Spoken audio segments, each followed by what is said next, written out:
नमस्कार मंडळी, शेतकरी ज्ञानमध्ये तुमचं खूप खूप स्वागत आहे. आजचा विषय खरं तर खूप जड आहे, आपल्या काळजाला थेट हात घालणारा. आणि या विषयाला सुरुवात करण्यापूर्वीच मला तुम्हाला एक मनापासून विनंती करायची आहे. बघा, आम्ही शेतकऱ्यांच्या व्यथा, त्यांचे न ऐकले गेलेले आवाज तुमच्यापर्यंत पोहोचवण्यासाठी प्रामाणिक प्रयत्न करतोय. या प्रवासात तुमची साथ खूप गरजेची आहे. त्यामुळे कृपया शेतकरी ज्ञान चॅनलला सबस्क्राईब करून आमच्या या कामाला बळ द्या. आपण बातम्यांमध्ये नेहमीच वाचतो, विदर्भात पुन्हा एका शेतकऱ्याने आपलं आयुष्य संपवलं.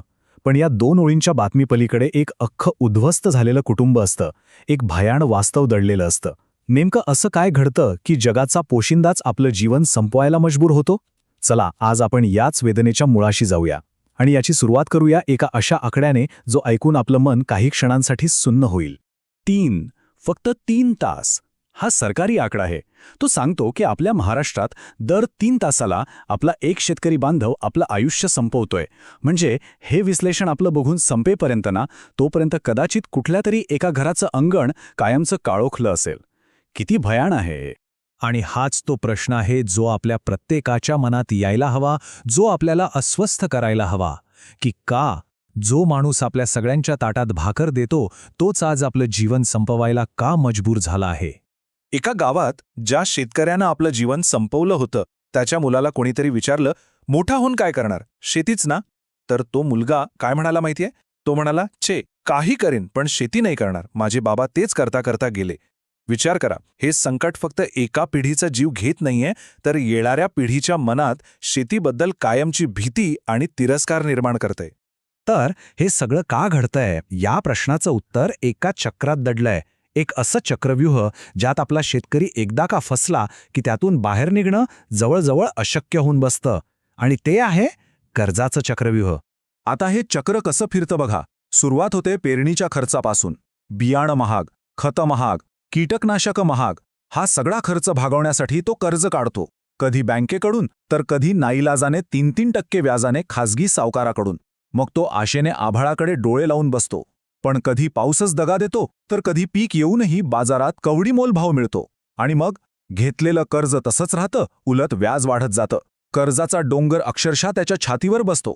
आणि हे कर्ज काही एका ठिकाणचं नाहीये. साधारणपणे 50% कर्ज बँकेचं असतं, पण उरलेलं कर्ज असतं खाजगी सावकारांचं, जिथे व्याज अक्षरशः मानगुटीवर बसतं.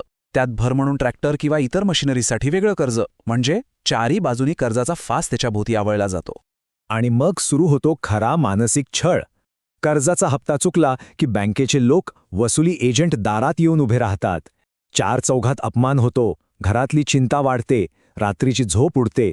हा दबाव सहन करण्याच्या पलीकडचा असतो. पण इथे एक प्रश्न उभा राहतो की या परिस्थितीत आपला शेतकरी इतका एकटा का पडतो?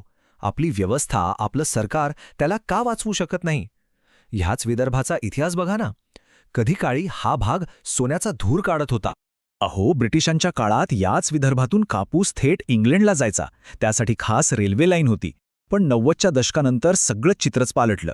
शेतीचा खर्च वाढला, उत्पन्न कमी झालं आणि परिस्थिती इतकी बिघडली की 2006 साली सरकारला आत्महत्याग्रस्त शेतकरी कुटुंबासाठी 1 लाख रुपयांची मदत जाहीर करावी लागली.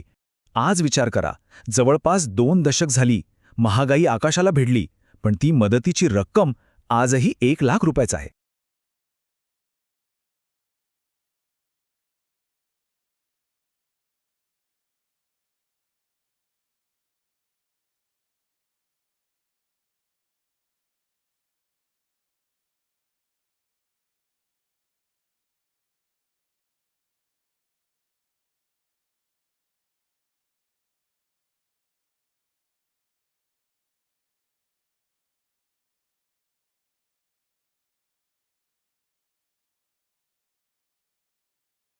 आता हा आकडा बघा, 27 रुपये.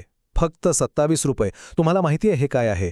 ही आहे आपल्या शेतकऱ्याची एका दिवसाची सरासरी कमाई. हो, बरोबर ऐकलं तुम्ही. आपण एक साधा चहा प्यायला गेलो तर यापेक्षा जास्त पैसे देतो. आणि एवढ्या पैशात त्यानं घर कसं चालवायचं? मुलाबाळांचं शिक्षण, औषधपाणी हे सगळं कसं भागवायचं? आणि ही विषमता तर बघा. एका बाजूला शेतकऱ्याची दिवसाची कमाई आहे 27 रुपये आणि दुसऱ्या बाजूला सरकारी कर्मचाऱ्यांचे पगार 7व्या 8व्या वेतन आयोगाने वाढतच चालले आहेत. यात शेतकऱ्याच्या मनात काय येत असेल की माझ्या कष्टाला काहीच किंमत नाही, माझं जगणं या व्यवस्थेसाठी महत्त्वाचंच नाही. असं नाही की सरकार काहीच करत नाही. योजना जाहीर होतात, पॅकेजेस जाहीर होतात, पण त्या शेतकऱ्यांपर्यंत पोहोचतात का? अनेकदा कागदपत्रांच्या जंजाळातच मदत अडकून पडते. आणि जी काही तुटपुंजी मदत पीक नुकसानीसाठी मिळते, त्याने झालेलं खरं नुकसान कधीच भरून निघत नाही. शेतकरी स्वतः म्हणतात की या योजना म्हणजे फक्त निवडणुकींपुरती मलमपट्टी आहे, आमच्या मूळ जखमेवरचा इलाज नाही. मग या सगळ्यातून बाहेर पडायचा मार्ग काय? गंमत म्हणजे याचं उत्तर स्वतः शेतकरीच आपल्याला देत आहेत. त्यांना आमच्याकडून कोणतीही सहानुभूती नकोय, कोणतीही फुकट मदत नकोय. त्यांची एकच अगदी साधी आणि स्पष्ट मागणी आहे. ही मागणी आहे डॉक्टर MS स्वामीनाथन आयोगाच्या शिफारशी लागू करा. आता हा आयोग काय म्हणतो? अगदी सोप्या भाषेत सांगायचं तर शेतकऱ्याला पीक घेण्यासाठी जो काही एकूण खर्च येतो, म्हणजे बियाणं, खतं, मजुरी, जमिनीचं भाडं सगळं धरून त्या खर्चावर त्याला किमान 50% नफा मिळालाच पाहिजे आणि एवढी किंमत सरकारने हमीभावाने म्हणजेच MSPने त्याला द्यावी. हे गणित किती सोपं आहे बघा. जेवढा खर्च झाला त्यात 50% नफा मिळवा, जे काही रक्कम येईल तो झाला पिकाचा योग्य हमीभाव. जर हे झालं तर शेतकऱ्याला त्याच्या घामाचा योग्य मोबदला मिळेल, तो सन्मानाने जगू शकेल, त्याला पुन्हा पुन्हा कर्जाच्या खाईत लोटलं जावं लागणार नाही. विदर्भातला एक शेतकरी नेमका हेच म्हणतो. तो म्हणतो, अहो तुमच्या फुकटच्या योजना आम्हाला नकोतच, फक्त स्वामीनाथन आयोग लागू करा आणि आमच्या मालाला योग्य भाव द्या. या एका वाक्यात सगळं सार आलंय. त्यांना भीक नकोय, त्यांना त्यांचा हक्क हवाय. आता तुम्हाला वाटेल की ही सगळी आकडेवारी, या सगळ्या गोष्टी, याचा आणि आपला काय संबंध?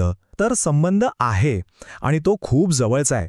तो थेट आपल्या प्रत्येकाच्या जेवणाच्या ताटापर्यंत येऊन पोचतो. आपण एक गोष्ट सोयीस्करपणे विसरतो.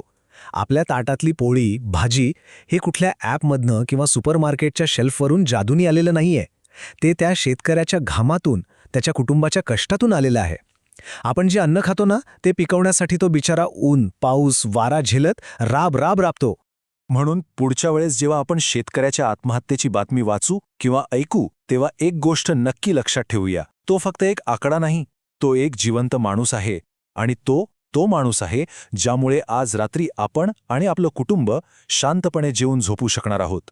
आणि म्हणूनच हा शेवटचा प्रश्न आपण सगळ्यांनी स्वतःला विचारायला हवा की जो माणूस संपूर्ण देशाचं पोट भरतो, तोच जर आज भुकेने किंवा कर्जाने आपलं जीवन संपवायला मजबूर होत असेल, तर आपण सगळे ज्या व्यवस्थेचा भाग आहोत त्या व्यवस्थेबद्दल हे काय सांगतं? या प्रश्नाचं उत्तर शोधण्याची आणि त्यावर उपाययोजना करण्याची जबाबदारी आपली सरकारं, आपली व्यवस्था कधी उचलणार? त्यांनी शेतकऱ्यांचा हा आक्रोश ऐकावा, हीच एक माफक अपेक्षा. हा गंभीर विषय तुमच्यापर्यंत पोहोचवण्याचा हा आमचा एक छोटासा प्रयत्न होता.